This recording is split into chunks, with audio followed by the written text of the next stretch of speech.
short amount of time to play this short amount of game. Yeah, our schedule's been kind of jacked up. So, I mean, we were supposed to have recorded the Master Sword episode like 2 full weeks ago, and instead we recorded it like at the end of last week or in the middle of last week. So instead of 2 weeks, it's been half a week. Definitely changes how games are played. I was definitely playing this game in the last week as well, like getting through the sections, and I'm just glad I did have enough time to actually play it. But yeah, I fell asleep last night. I was playing, trying to beat it. I was in Vah Rudania last night. It was like 1 a.m, I think 12:30, 1 a.m, and I'm like, man, I gotta get these last two. I gotta get these last two. And I was chugging. I was trying, and then I just I was so tired I couldn't figure it out. I like mind domed, and then I finally just was like, I passed out. I woke up with the Switch on my chest, and then went back to it in the morning. And I just finished up playing mine like what is it? About 40 minutes ago. Keeps it fresh. Keeps it fresh. Mm-hmm. That's what's up. Very fresh. So, what have you guys been up to in the 4 days we haven't talked? Work. And playing Overwatch. Overwatch has been pretty good lately. I'm not gonna lie. Getting back into the Overwatch scene, I don't regret it. Part of me felt like I'd never go back after I stopped playing the first one. And they're like, we're making a second, and it's like the same thing. And I was like, oh, why did I even buy the first? And then they were like, it's going to be free. And I was like, all right, I'm in. I still have yet to play that game. It's pretty good. It's better with friends. You should play with us sometime. Yeah. And it's free. I don't even feel guilty telling you to get it because it's free. I already have it, but I just haven't played it. You shelved it? I shelved it. I downloaded and shelved it. That virtual shelf, man. I got so many games on that virtual shelf. But who has the time, am I right? I mean... Mm-hmm. All right, I'm ready. I got all my programs running. If this crashes, I'm going to leave a message in my black box for the survivors to refer back to. But yeah, I'm ready.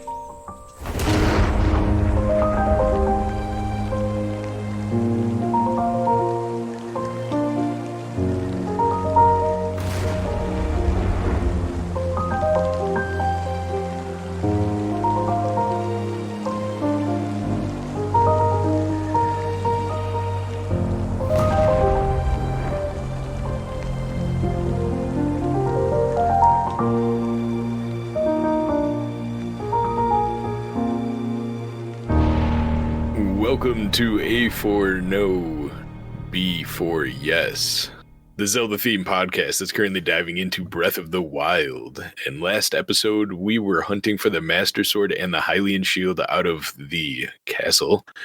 And in this episode, we are climbing and scraping our way to the top of Goron City, through the fire, through the magma, through the flames. We carried on. I am Cameron Nagy, a crisp Icelandic glass of spring water that has just the right amount of nutrients and vitamins to just... And my name is Ryan Fonzie, a slice of cucumber that accents the water in such a way. Ooh, complimentary. Never liked cucumber on water. Never liked it. I'm a lime guy. Who are you, though? So I'm Anthony, and I am that crisp, pot of French fries that was in the oven at 365 for 18 minutes with some oil and some seasonings, just ready to go. I'm all right. I'm the only one who's not crisp. I'll be a crisp cucumber. How about that? Yeah, there we go. There we go with the crispy crew. We're all crisp today. We're all feeling it and light. We'll see if the audio matches up with our descriptions. All right, guys. So We're approaching Eldon. It's actually not that far off of our last episode. In fact, I think a lot of people probably stumble into the Lost Woods on their way to going towards Death Mountain because it's like the next door neighbor, you know.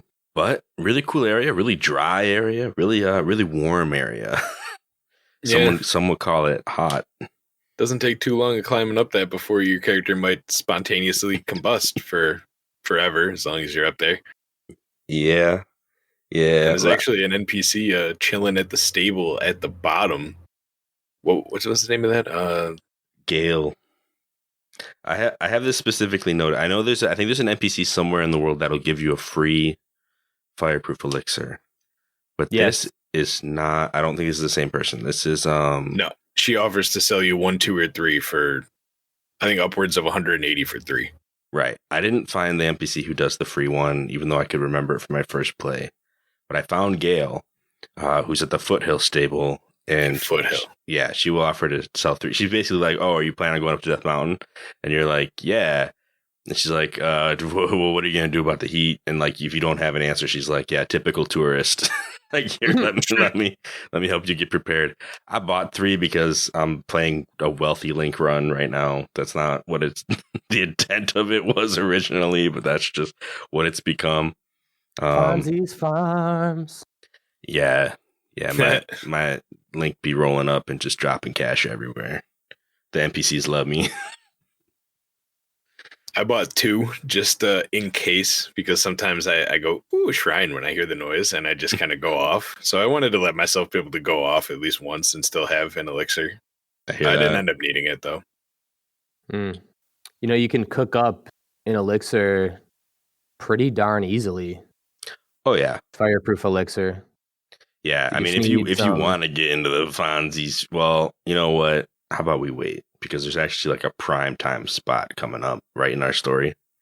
But you want to do a cooking section? Have you cooked up any lizards in your real life?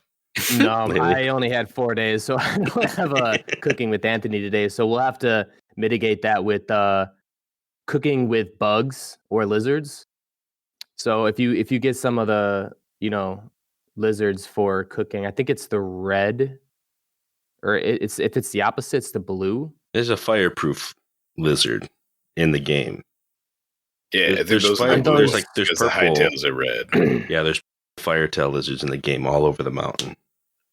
And if you get one of those, you can just cook one and whatever else you want, and it'll be a fireproof elixir. I wasn't sure what the name of the lizard was, but I know they're there. You can also use dragonflies too, I think. Pretty sure bugs work for elixirs. I didn't. Yeah, the warmer butterflies. I caught one of them. Okay.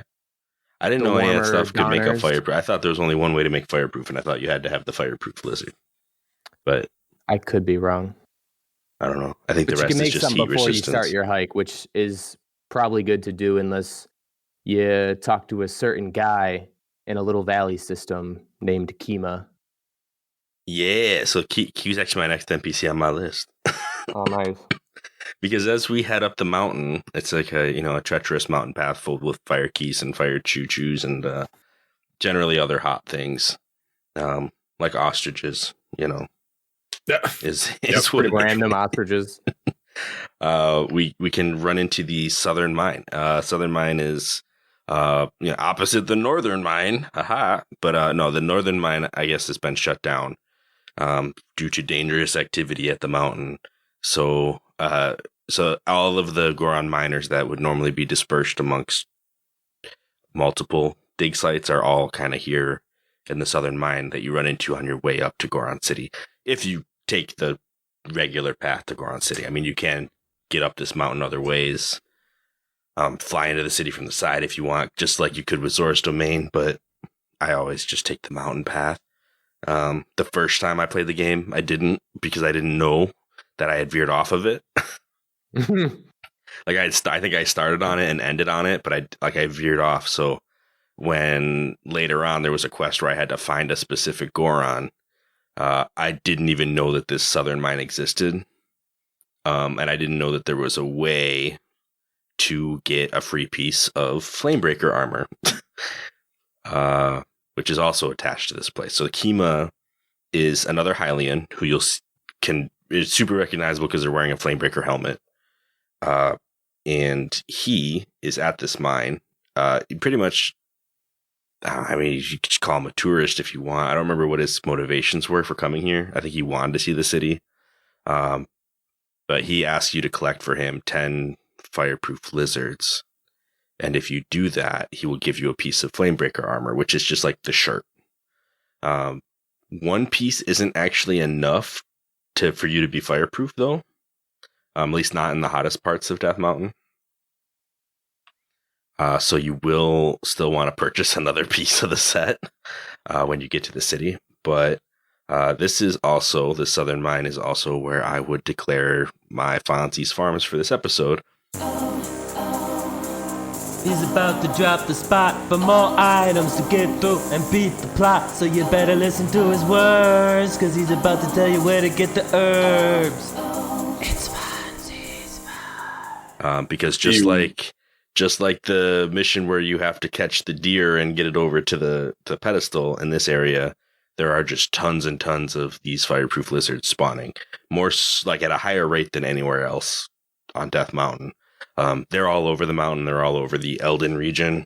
But in this mine, it's just like, oh, we know that we've asked you to get 10 of these right here. So like every rock you pick up is going to have a lizard. You'll just see 2 lizards chilling together in every empty space. Like it's just covered in them.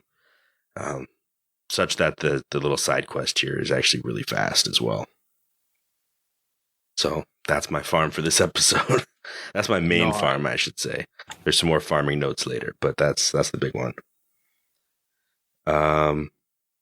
One other person or pairing I should note while we're here. If you happen to run into Grayson, he's there with his little brother Pelison. He dreams of a different life, so just keep him in mind for a later episode. But yeah. Good old Sunny boy. Right. There's some other old miners here too that they're kind of fun to talk to. They're a little bit salty, but you know, it's an enjoyable spot. But before we know it, if we continue up the path, we can make it right to Goron City. It's one of the coolest cities ever. I'm trying to remember. I think they share the theme song from the Skyward Sword Lanayru area, right? Like the mining facility.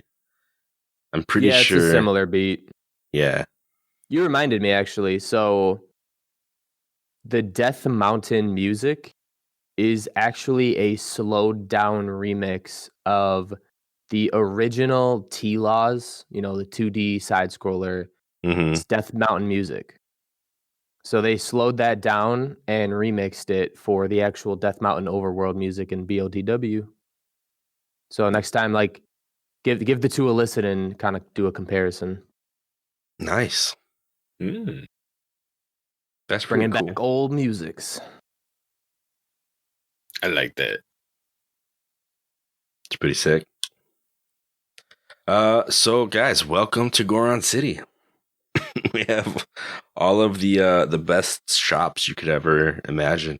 One of your first stops that you want to make is at the Ripped and Shredded clothing supply store. Best clothing place I ever knew. Right? Rocker. You can stop by the Goron Gusto shop if you want to pick up some ingredients like Goron Spice. In Goron City, you pay with protein, not rupees. You pay with protein.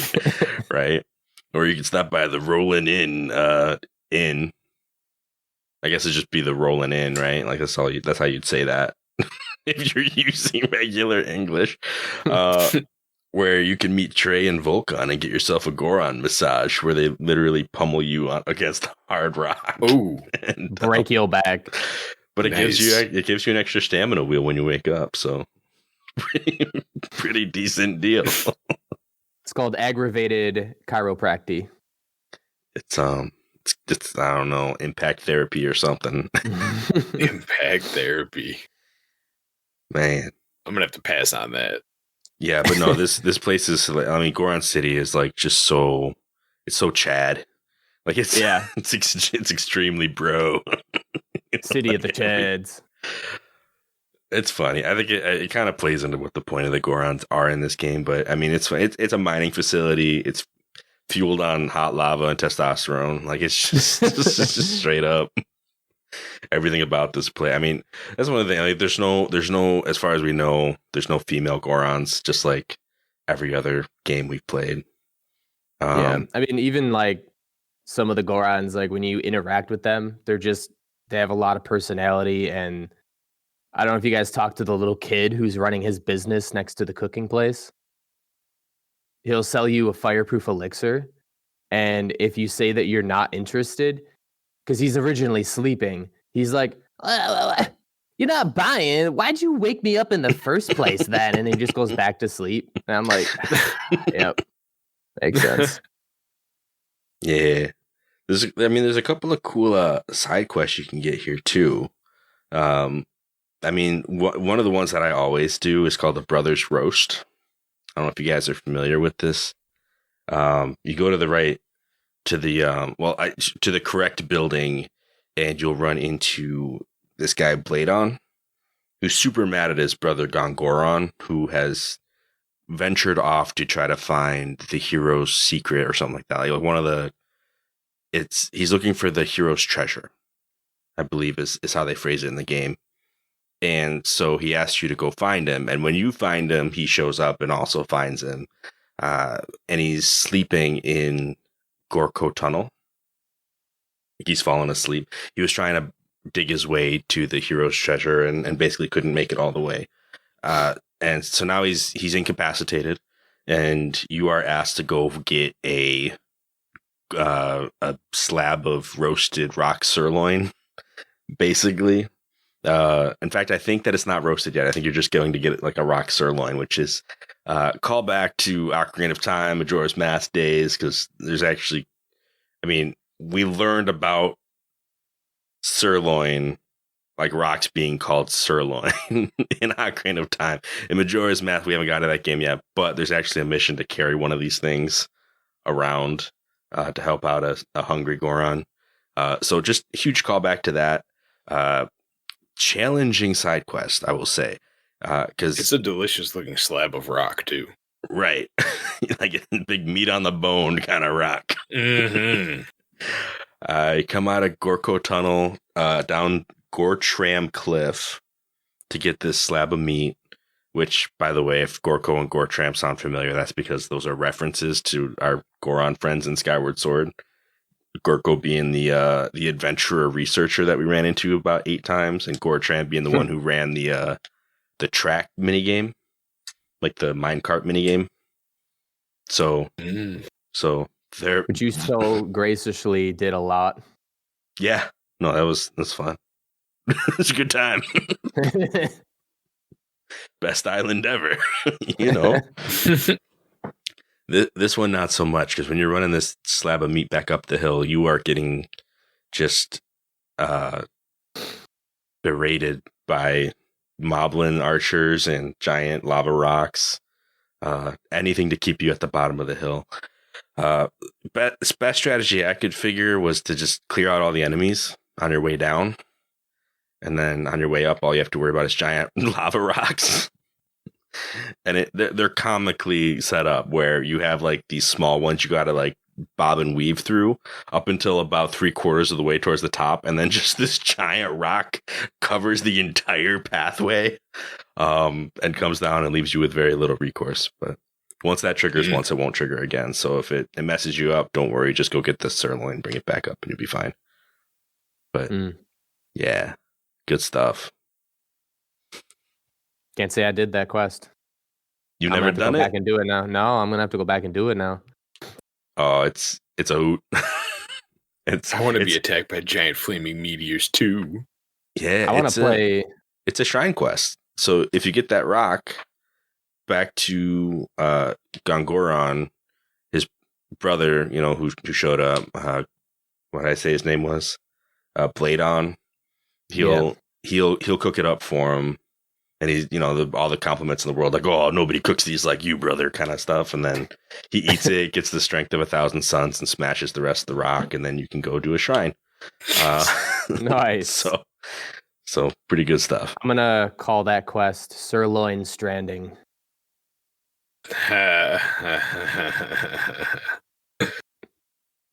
All right. So that's been our episode, folks. Tune in next time when we can recover from that statement. Do you guys find any other side quest? I mean, there's one other one I want to talk about, but not if you guys already have it on your list. Nah. All right, cool.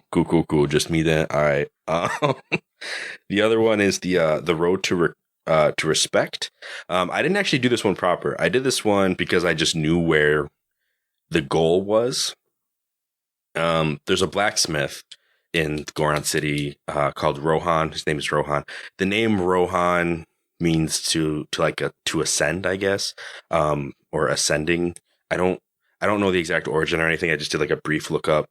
So he's super good. He's super good. He's known for having fought every Igniotalis in existence at one point, or at least that's how the legend goes. The man's a legend. He's like the master blacksmith at Goron City, and that's what he's known for. Was in order to get stronger, to be a better blacksmith, I guess, he went and fought just Igniotalis after Igniotalis. So he sends his current apprentice, who is Fugo, which is like heat, right? Fuego, Fugo, to go and fight an Igniotalis, but he's afraid. He doesn't want to do it. So he sends Link to do it. If you go and fight the Igniotalis up at Gorko Lake, which is actually right next to Gorko Tunnel, he'll give you 100 rupees. It's not like there's no shrine attached to this one. It's just the battle challenge. I mean, whenever you fight an Igniotalis, you get pretty good gems out of it. So you end up with more than 100 rupees, but that's his reward. Is it a Magma Talos? Yeah. Igniotalis. Yeah, an Igniotalis. Yep. Oh, yeah. I'm pretty sure that's... So you shoot that with ice and cool it down. And you can stand on it. Right, yeah. I mean, you can basically one cycle these things if you have a weapon that actually swings in circles. As long as you hit them with the ice first. You can one cycle. I think they have better rewards than just a regular Talos. When they have an elemental effect to them, they usually drop some nice gemstones.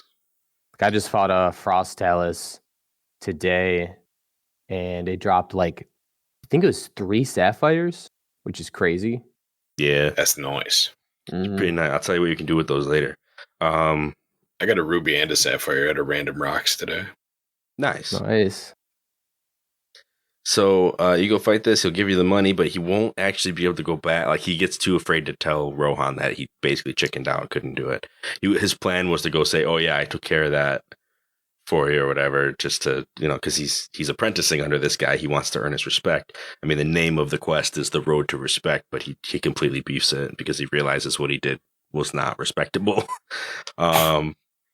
And so that's kind of like just a little mini lesson within the game of like having integrity.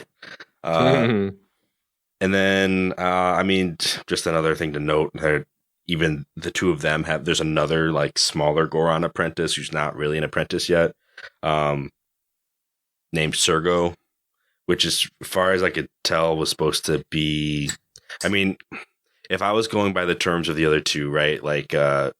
Like if Rohan means ascending, which is kind of like a hammer that you would use for blacksmithing, and Fugo is the heat, then I don't remember if it's Sergo or Slurgo. Hold on. I gotta make sure that I got this right. It's Slurgo. So the L is in there, and that's important. Okay, so Slurgo. The closest thing I could think of was slag, which is like a rocky waste material that comes off of like a workpiece when you're doing blacksmithing, when you're doing hot work with stuff.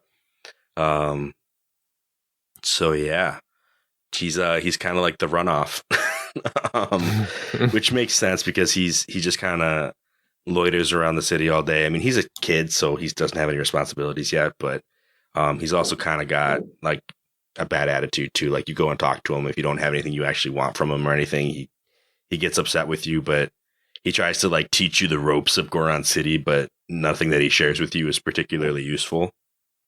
So he acts like he owns the place, even though he doesn't do anything. Another cool little piece of poetry within Breath of the Wild.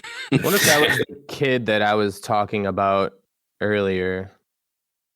I don't know. I don't think he tries to sell you anything. There's a lot of kids in this game. There's a lot of kid Gorons in this game. Like, yeah, higher than normal amount. It sounds like all the kid Gorons are just rude. And if you don't have anything to do with them, they're like, all right, well, then leave. I think there was one at the mining facility. I don't remember him being particularly rude. There were actually two there. Pellison was nice. Yeah. Yeah. I guess if they're child labor already, then they've learned respect. But the rest of them are kind of rude. Oh man! So before we go into the implications of all that, we should probably change the topic entirely. So there's probably a giant big Goron who looks really old in the city center. He's kind of just there. If we have nothing else, no more side quests to tackle. No, I think we're good. Probably notice this giant old man. Yeah, a few people actually direct you towards him as well. So it's fine. One of the Gorons that I remember talking to in the city was like, and just out here is a beautiful, beautiful view of Death Mountain, except the village leader's house kind of blocks it just a little bit. And you look over and it's just this giant stone just immediately in the view of the volcano. That's great. Oh my gosh, it was such a good piece of comedy. I'm going to try to get that clip and put it in just to show. We're a vodcast. We can do stuff like that. But it's hilarious. But yeah, Bluto. It's the guy's name. Bluto. He's an old Goron, man. Yeah, he's a big one. He's the leader of the tribe, man. And he is in some pain. Oh, so much pain. He's in need of some of that impact therapy. He's been carrying the whole city on his back, man. Yeah. He's sad and mad that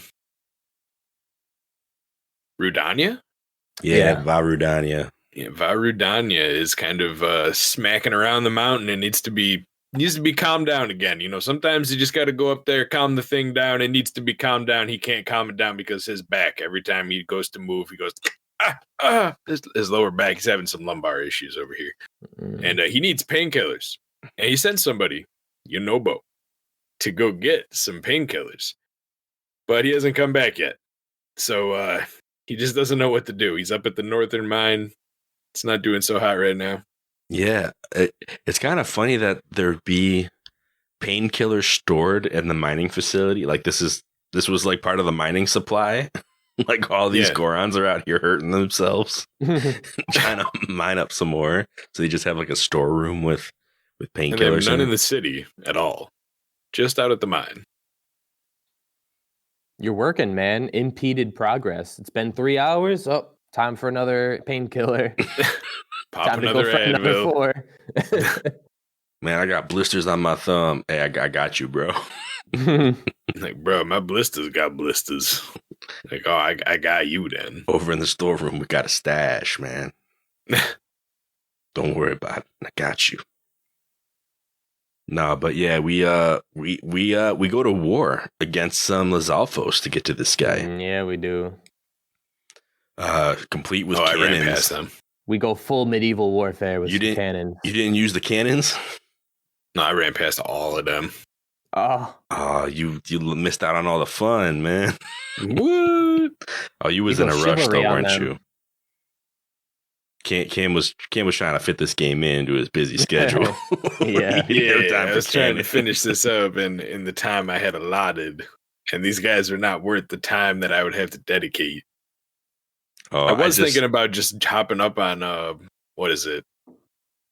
Gale, and then just popping out my bow and trying to headshot as many as I could, one after another. Oh, just to make it a little easier. Yeah, Rivali's Gale. I got you. Yeah, no, I mean, I just did cannon warfare because it's fun. I enjoy it very much. Like every Goron that sees you get into a cannon is like, or get next to a cannon is like, yeah, only the chief can use those things. And I'm like, this is the attitude. This is why your chief is in back pain because none of y'all want to man up, learn how to use a cannon. So you come in dropping bombs, right? You get to hit a switch. It turns it. A lot of them you have to hit like mid turn, which is pretty fun too. The one that you let Yonobo out with is one of those. Yeah. Yeah. And when we first find Yonobo after this whole mission, he's cowering in a cave using a red force field to protect himself, even though he's locked in a cave. So this dude is shivering, very scared. Brave. I guess the when he went to go get the painkillers, the cave like collapsed in on him or around him. I guess there was a cave in, but only at the entrance because that's how cave-ins work. And so he was stuck inside there with all the painkillers and a couple other Goron tools just in treasure chests. There's money too for some reason. I don't know if that's stuff that they found in the rocks or what. But a lot of money. Yeah, we basically just raid the treasury of the mine as well while we're here. But we get to meet Yonobo. He was cowering from everything. He was cowering from the dark, from claustrophobia. Like he's over here.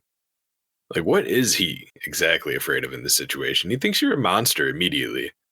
Like, why would the monster be after like letting you out? Why would he go through the trouble of blowing up those rocks? It's like, listen, Yonobo, I got to tell you, I just went through an entire row of Lizalfos. Not one of them even mentioned you or looked this way. like they thought you were dead already, man. They moved on, my guy. Sidebar, let's say that, no one ever came for poor Yonobo. How long do you think it would take him to eat his way out of that cave? Since Gorons eat rocks. I don't know. It's a good question. I've only ever seen one Goron actively eat a rock, and that was when I got that sirloin for Gongoron. Like you actually see him chewing that thing up. Yeah, it's crazy. It's like, wow, they actually do. Okay. Just uncooked, non-nutritious rock though. That would take a while. They don't particularly enjoy that, from what I understand. Like salad to them. It's like eating lawn clippings. But yeah, we go meet him. He's afraid. We got to kind of talk him off of his hysteria a little bit. I even think doesn't he like run around in circles at first too because he's afraid or something like that. He's like, oh, they found me, so he like runs to like from wall to wall or something like that, and then eventually just cowers back down until you talk to him. He's like, oh wait, you're not, you're a Hylian. like apparently I'm okay, and he's kind of he freaks out a little. Yeah, he's a little bit confused that you were able to use the cannons to get here and to let him out and everything. But then does mention that he does have the painkillers and he'll meet you back in the village. He's got to go deliver them to the elders so they can take care of Rudania. So he just like walks out, kind of like the Goron prisoners from Ocarina of Time, just walks out of his little cell and disappears. Makes it all the way back to Goron City. And so we can head before back. You can even turn into blue light particles and head over there at the speed of light yourself. Oh yeah, no, he's got that Darmani speed, man. he's a rock and roller Goron. So, or a hot rodder Goron or whatever they called it. Anyway, so we get back. We talked to Bluto, and he's like, oh, yeah, my back pain's healed. Yonobo came back. He stopped by. He probably already went off to the Bridge of Eldin or whatever. So I just got to go meet up with him now. And then suddenly there's a crack, and his back is back to being in pain. Painkillers did nothing. Painkillers were only a temporary solution. More temporary than normal. And basically he's like, oh, Yonobo's going to be so disappointed. Like, I don't think we could do this today, even though, we got to take care of this problem. I don't know what we're going to do. Doesn't offer you any solutions. Just let you know, yeah, Yonobo's probably at the bridge. If you could let him know that I'm not going to make it, that would be helpful. So you head out to the bridge, find Yonobo, who's being harassed by a couple of moblins who are just kind of standing there yelling at him, and he's not doing anything. He's just in his red bubble. Yep. He's cowering in his bubble. You go run over and you defeat the moblins. He's like, wow, you defeated those enemies. You must be really strong. And, has a whole thing. And basically, says like, oh, well, the bridge is up and can't get over. And then you tell him about you tell him about Bluto, and he's like, oh, no, what are we going to do? He's the only one who can use the cannon. And then you're like, dude, I just used the cannon like 8 times to find you in the first place. He's like, are you sure you can use it? And you're like, everybody's so surprised that you just went for it with the cannons. I mean, I think the part that makes sense is like nobody else has bombs. I don't know how the chief has bombs in this area. It's so hot that if you try to use a bomb arrow, it explodes immediately before you can even aim it.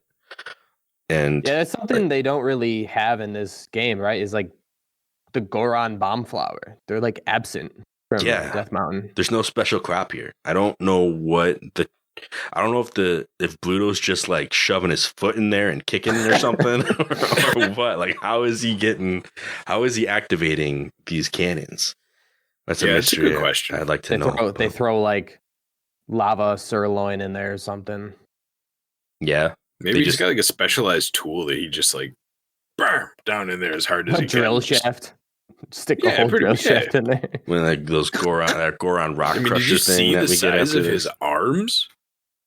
Yeah. I mean, yeah. The man has like he's an absolute unit. Slabs.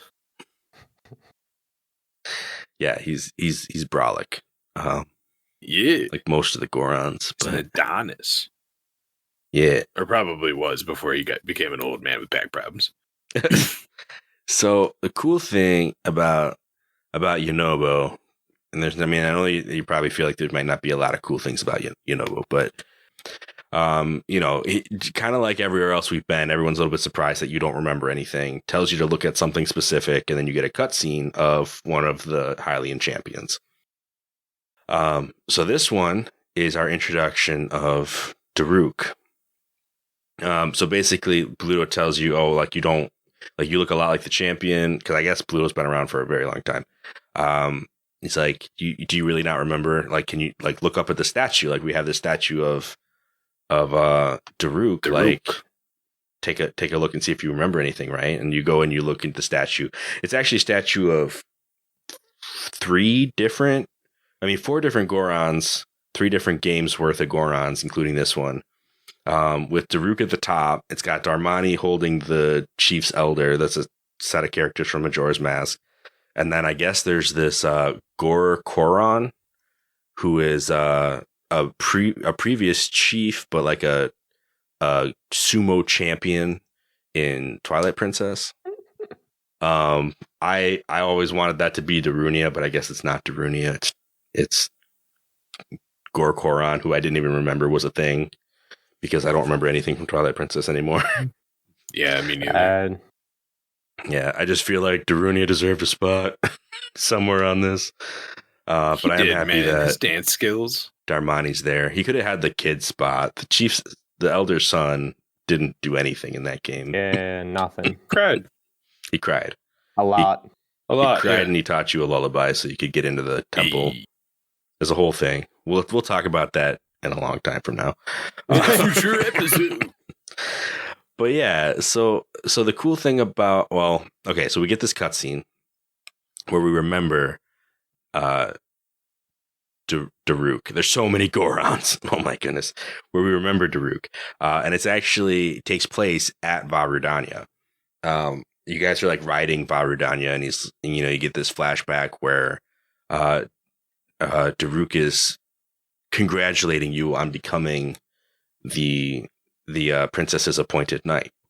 He's talking about how like, oh yeah, this thing's getting much better, like to handle. Like it's kind of fun being able to use these toys and stuff like that as a champion of Hyrule. Like he's having a good time with his role. He's learning. He's liking what he's doing. He's very congratulatory of Link, very fatherly towards Link. I know that we've been talking about the familiar relationships that these champions represent with Link. I mean, Daruk is totally rock dad. Like that's his whole purpose. Rock daddy. Super solid, super level, very encouraging, like he's very supportive. Like he's literally talking to Link like he's his kid. Like, oh, I heard you were appointed. That's a really good position. Like that, that's a really high honor. Like I'm really proud of you. Like he literally tells Link he's proud of him for like. I think of him as like the good, supportive older brother for Link. Nah, he's dad. That's my interpretation. You can say older brother. That works too. Yeah, I see older brother. He's like very encouraging older brother. Like an older brother is just like, yo, bro, you got this. You could be who you want to be, man. Grow up whoever you wanted. Dream what you want. Dream what you want. So yeah. So it kind of cuts away, and that's our first impression. Well, before I do that, there is one other thing. Like at the end of the scene, some rocks fall off of Death Mountain, like onto Vah Rudania. And he actually uses Daruk's protection, which is how every champion has a special skill. His is this red force field that we've seen Yunobo using.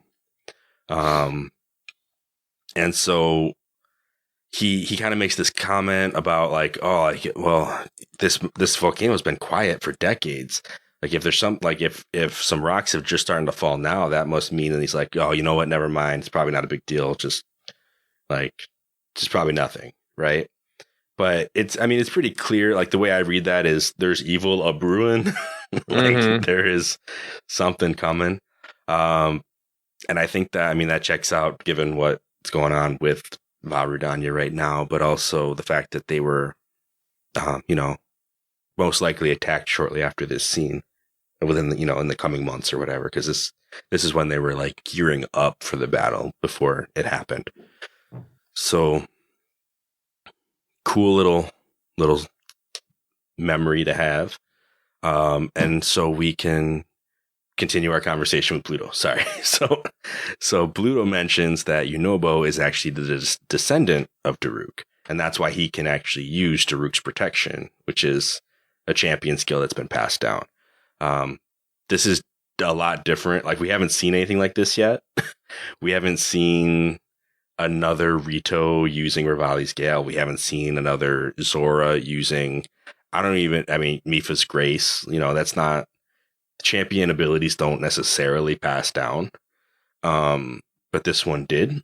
It might just be like a special skill the Gorons have to be able to do or unlock.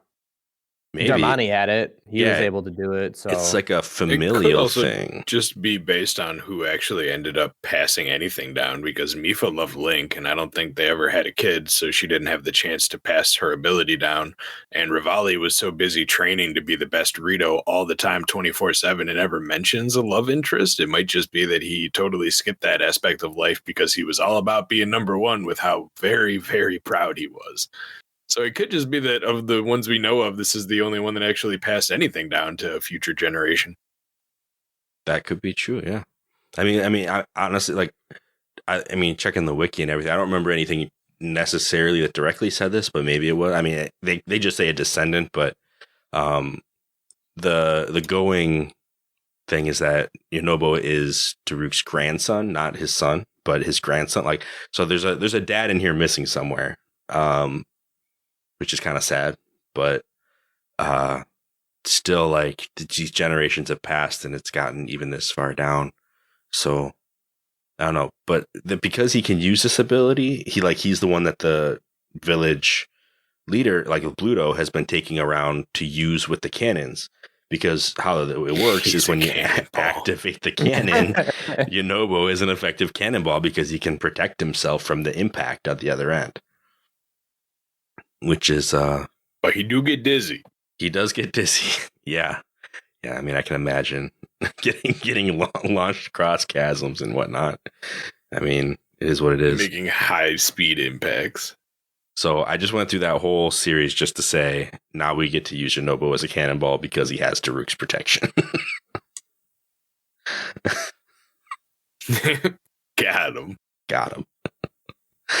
So we launched Yunobo at the Bridge of Eldin to lower the bridge.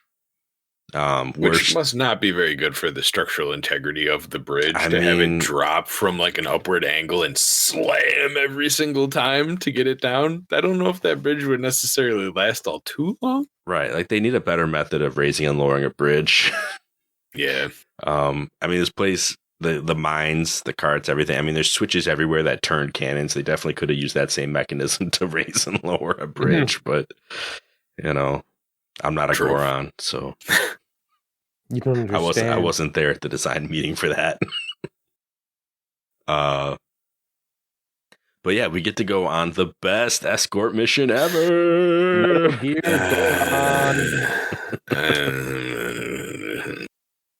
I sense some feelings. What's funny about this is the premise of this is getting, Yunobo to be cannonballed to Vah Rudania to destroy it, to kind of distract it up the mountain. And the whole premise is trying to dodge some guardians. I love what Yunobo says is like, every time me and Grandpa or Bluto try this, I always get caught by the guardians. I just we can never do it. It always just failed mission. And it's like, bro, I'm a guardian destroyer. I got this. Right. So I forgot the entire time my mission was to destroy Vah Rudania. So I went up the entire mountain with Yunobo, destroyed all the guardians with the metal. And then I was at the very end and I was like, what am I supposed to do? I got to the end. I'm here. And you didn't shoot any cannons along the way. No, and I'm like, what am and then I was like, oh, darn. And then I had to get him to come all the way back. So instead of, walking like a normal person, because what heathen does that, I paraglided down the entire mountain to the first cannon. Yunobo can't follow you. So, like, So what did he do? He just stopped himself. He was like, "Oh, you're flying." Nope, I'm just standing here. He'll come back for me eventually. So I had to walk all the way up the mountain again to go to Yunobo. And again, if you walk more than probably 50 feet in front of him, he just stops himself. He's like, "Oh, you have to give me directions. I have no clue what's going on. I cannot do this without you, man." Short-term memory just cannot become long-term memory. I can't. Yeah. You need your guidance. Because, I mean, there's a couple ways you can approach that. I mean, I imagine that method's, though it, it requires a lot of hiking, it's probably really effective in terms of clearing the way for Yunobo. It was great because I didn't have to worry about guardians. Yeah, I normally walk them forward a little bit. Like, I bring them with me for the most part, but then I'll stop them every time there's a guardian, just go up and destroy the guardian. Because you can stealth your way through most of them. To the point of even just blocking one's sensor and walking underneath it. But there's a timing, there's a puzzle solving method for every single one to get through if you want to just try to avoid the guardians. That is not that I don't like the stress of that, so I just go up high and drop metal blocks on them all, and it's pretty quick, pretty easy. But yeah, every once in a while we have to stop at a cannon, clear off a moblin or two, and then send Yunobo flying up at Vah Rudania. I don't know if 3 is the magic number on this one. I feel like that might be. It is, yeah. Yeah. What were you saying, I did Kim? this one the intended way, and I only set off one alarm. Oh, nice. But the point where you have to walk them. There's 2 of them that are slightly off pattern, and you have to get into a little crevice in the walkway and then wait. It was the second one. Couldn't figure out how to get past that one with Yunobo. So I set off. Yeah. It's good that they don't have audio sensors, these guardians. Because you'd think your little whistle signal would trigger them.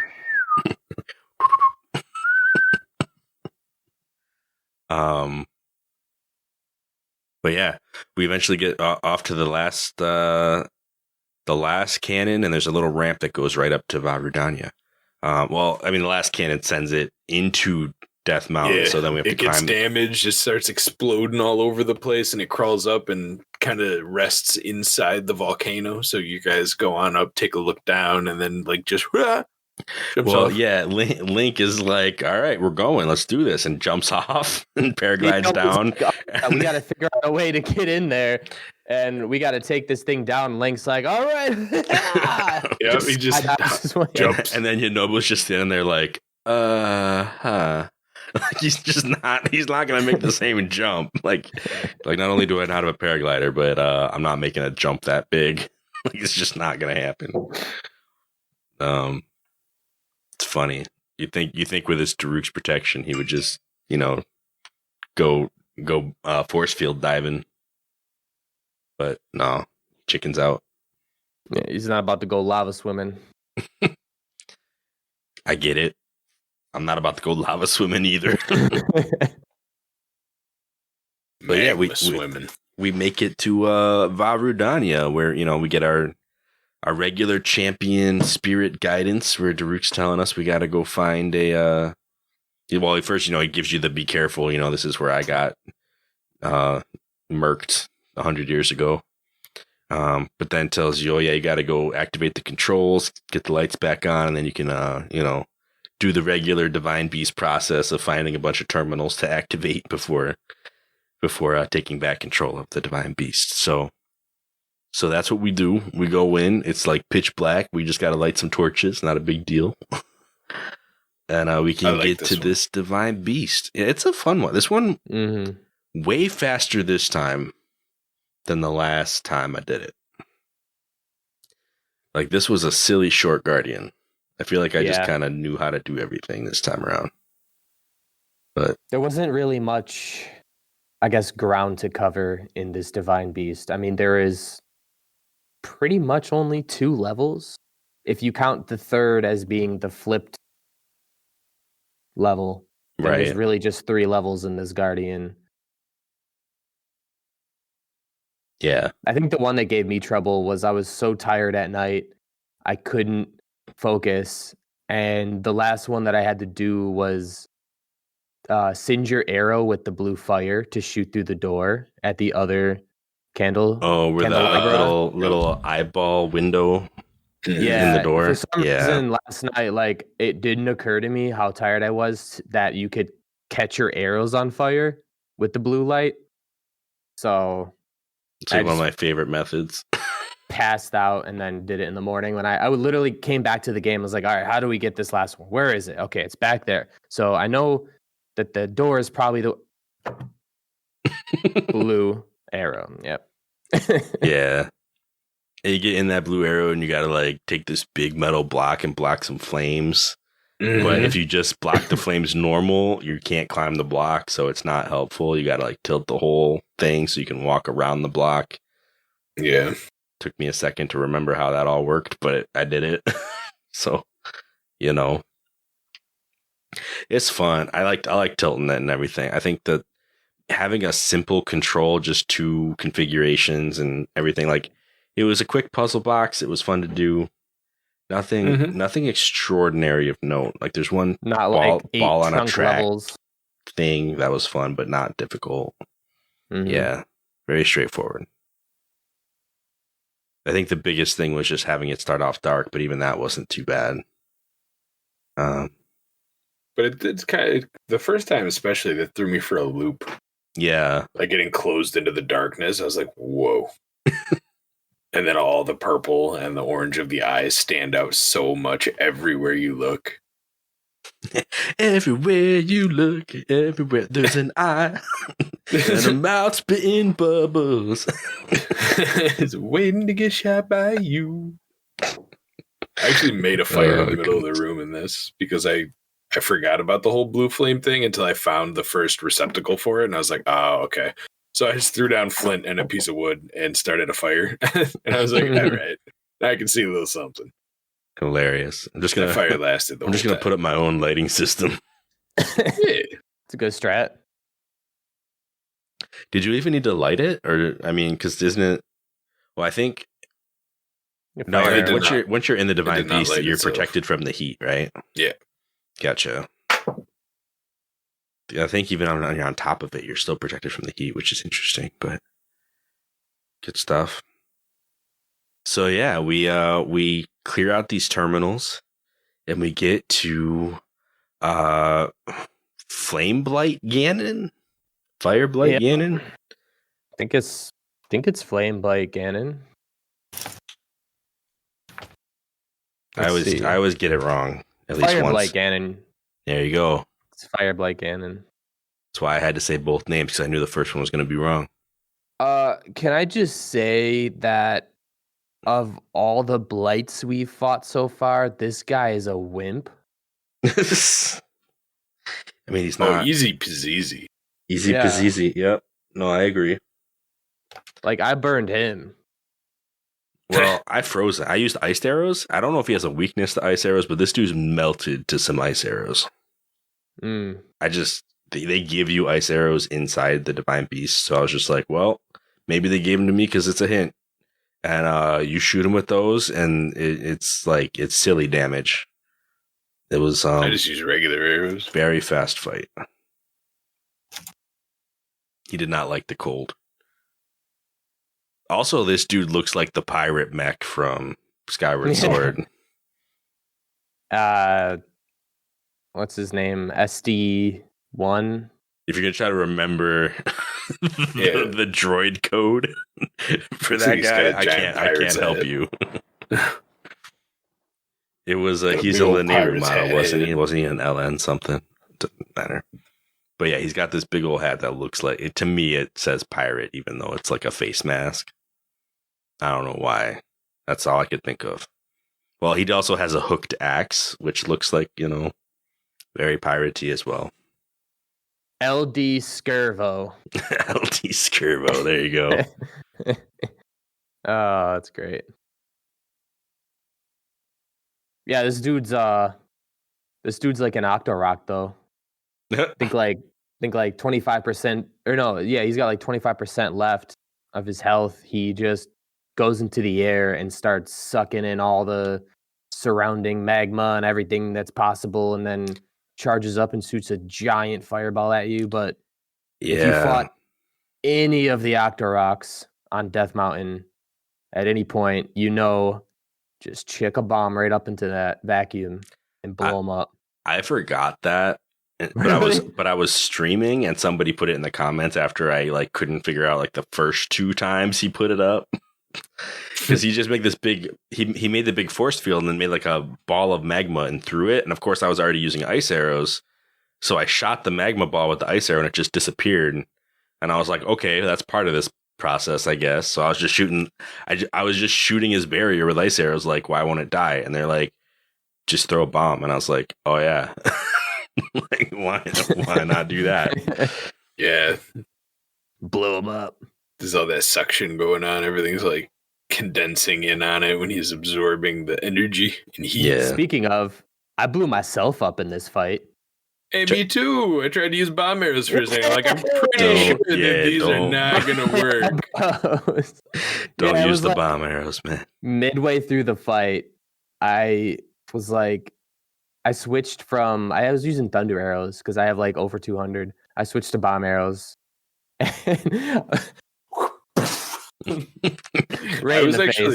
was close enough to him that I still hit him with the bomb arrow, but I hurt myself at the same time. Yeah, you were using the blast mask from Majora's over here. Pretty much, just without the blocking trick. Yeah, and not the health. Wow. My own bomb arrow, super easy fight. I had 14 hearts. My own bomb arrow took me to 2. Yikes. Yeah. Did you try more than once or just one arrow? Did you try to do it more than once or just one arrow? After the first time, I was like, oh, yeah, no, forgot. Fire. You definitely took way more because of Master Mode, but I lost 8 or 9. Dang. But I took out 3 bomb arrows because I was using a triple bow. So I technically had 3 bomb arrows all at the same time and they all blew up. Yeah. So there was that. I lost 8 or 9. I had Mipha's Grace pop because I slipped off of the surface during the Yunobo one, and I fell and oof rolling and oofing and ouching and then I fell into a pit of lava at the very bottom right as it reset me. It reset me with my Mipha's Grace extra health. and took it like the cooldown. But by the time I got this far, I had Mipha's Grace back, but I still had some of the health because I didn't really take damage during the whole Divine Beast. Mm-hmm. So that took me down to about 2 hearts from all that I had. With the 3 bomb arrows I blew myself in the face up with. There you go. It's great. So we destroy Fireblight Ganon with clever use of Octorok tactics. This poor guy, such a chump. But didn't know it was coming. Yeah, Ganon and Octorok sharing same weaknesses. See, this is because Daruk would have never died if only the Gorons had the special crop. He would have won. Right? Like, what did Ludo know? Like, why he's activating cannons? Perhaps he had something that could have really helped out in this situation. I don't know, man. They need gunpowder. Ludo's got a special crop addiction. He's been hoarding all the special crops for himself. That's why he's got back pain. It's residual from. Yeah, it's causing his back pain. I watched a YouTube video because I forgot the cutscene. So I recently watched a YouTube video of the fight scene with Fireblight and the ending with, like, you know, Daruk and all that, which, you know, you guys can talk about. But this guy, the top comment on the YouTube video was, I know this was my last Divine Beast in the cycle and all, but I'm like, he was supposed to attack me, right? Yeah. Like, yeah, that pretty much sums it up. There's some interesting stuff. I mean, speaking of the champions and the blights, you know, I don't know if you guys have heard this lore bit, but I guess in each boss fight there is a like in the boss music at some point they hide an SOS signal. And it's supposed to, I mean, I think it might actually be the Divine Beast theme music itself, not just the boss fight. Like within the Divine Beast, like you can hear an SOS signal appear in each song, and it's like pretty much the same rhythm in every song. Because, you know, the Divine Beast music is the same. Well, not entirely the same, but they're very close together to one another. And the difference between the 4 different, like the critical difference, I should say, before the 4 different themes is when that signal actually starts. The 2 most notable ones being that Mipha's SOS signal starts almost immediately, and Revali's is the latest one. Like, it takes the longest for that signal to come up. And the argument for that, like the reasoning that people think that is because Mipha, like, immediately knew she was in trouble. Like, she wasn't really as much the combat champion, but saw that, you know, there was this calamity and just immediately put out an SOS. Whereas Revali, being as, you know, as arrogant and like, I can do this myself as he was, took the longest to actually send an SOS because he was able to hold his own against the calamity, like hit against Windblight, basically the longest of anyone with their own blights. I immediately thought of it more as like, because of how close Mipha and Link were, that she would like go to him first and immediately with any issue. So an SOS from her would be like immediate, whereas Revali is like jealous of Link because he's the hero, because he has the sword, and that's all he thinks is just because of the sword. Yeah. So he would definitely wait until he was basically already losing and like knew he lost before he actually was like, help, please. Oof. Yeah. Yeah. But I mean, one of the things that, I mean, part of that same story is like, okay, so like Daruk, if he didn't have bombs, kind of like what Anthony said, like, how was he going to end up fighting this guy? Once he put up that barrier, it was like force field against force field, but Daruk's could be destroyed eventually. Like, this guy, there was literally no way to get through it if you didn't have bombs. I mean, with Revali, it's a huge criticism because, like, everything that Windblight was weak to was what Revali was supposed to be, like, a specialist in. So it was just like, what are you doing, Revali? Like, how could you not have won this? But I don't want to be too critical of him. So yeah, we should though. But yeah, no, I mean, the champions seem to be way more competent, I should say, and like should have had the skills to take these guys on, but that's just not how the story goes, I guess. I think part of the problem is that they were ambushed and they didn't have what they needed to fight each blight. But yeah. Yeah, I remember all this stuff. I mean, we haven't gone through the memories quest yet, but everything went down pretty quick. I don't think everyone was ready for what happened. So, yeah. Cool. So we beat this guy. We get this we do. We get this cutscene where, the spirit of Daruk shows up. Is, super grateful like the rest of them have been, except for maybe Rivali. And goes on. He gives you the Daruk's protection. He says he's going to bring the thing up to get ready for the final, like basically so that we can. He's like, now we can enact our plan that we had 100 years ago. Finally, like we can do this what we were planning to do this whole time. That's the good news. Like we got rid of that like Blight Ganon thing. Like let's do this, right? The best part about this cutscene to me though is what happens after the Vah Rudania is back in place, because where he looks down. Yeah, because he's like the only guy so far who's, I mean, like Mifo had curiosity about her family, but she was like so far away from the domain that there wasn't an opportunity for this. But with Daruk, like he was able to just walk over to the edge and look down and be like, he's like, oh, I wonder how, the Goron race is doing. Like, I wonder how my family's doing. Like, what's going on? And he looks down and he sees Yunobo and he's like, oh, yeah, we're still going strong. And he's like, fist bumping in the air. And Yunobo actually sees Daruk as well. Yeah. Like, he looks up and he starts like cheering too. And they're like yelling to each other, which is really heartwarming because that's his grandfather up there on the divine beast, I like also what Daruk said. Before he looked down, he like goes over the distance and it's like, oh yeah, that's my old rolling grounds. Yeah. Yeah, but it's just it's a really cool moment. It's really interesting. Like other people can see the divine beast, but they're just not in the right area to do so for the most part.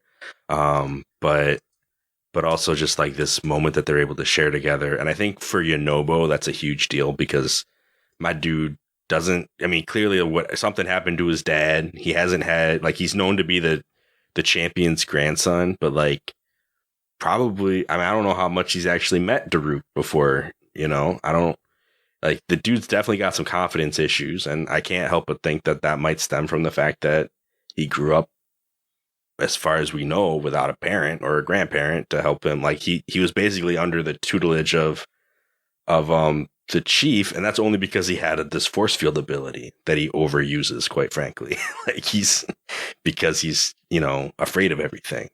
So I'm thinking that this for him was a huge deal, a big moment of like a big confidence boost for this otherwise very cowardly character. He even mentions it too. If you talk to him after that, he's like, I sort of saw someone standing on the top of the divine beast. Yeah. It looked a little bit like Daruk, but I'm not really sure if what I saw was real. But either way, I feel like I'm totally confidence boosted. I feel awesome now. I was like, all right, Yunobo. He actually mentions Ghost too. He's like, I wonder if that was Daruk's ghost. Yeah. He has a really unenthused woo towards the end of that cutscene too, when he starts cheering because he notices Daruk up there. He's like, "Yeah, voice acting is hard." And those are going strong, and then he goes, "Woo!" At one point in it, he just like sounds like he's got to keep his voice down for some reason. I was like, "Oh, that woo is kind of leaving me a little wanting." Well, yeah. But so we get back to the city and we can follow Yunobo, and he brings us back over to Ludo, where we can get a stone smasher. I don't even remember what the actual name of it is, but basically it's a special stone crusher tool. 60 damage. Yeah, it's massive damage. It's the best hammer in the game. And if you have the Master Sword equipped at this, when he points back to the cave and he goes, "Oh, there's a gift inside my hut. You can have it." Oh, but actually, it doesn't really compare to the legendary blade that the champion once wielded to destroy evil. Actually, now that I look at you, that sword you have there looks pretty much like it. And then it stops the cutscene right there. Right after he says that. So the weapon is actually the boulder breaker. There you go. And alliteration weapon attack. I have, because of the amiibos, you know how you can get attack up bonuses and stats for, you know, various things. So I got a plus 17 to this baby from an amiibo. But it wasn't the boulder breaker itself, it was the stone crusher, which is at 45. So if you add another 17 to that, it comes out like right around boulder breaker. But I'm like imagining, what if I get a boulder breaker plus 17? That would be broken. That'd be crazy.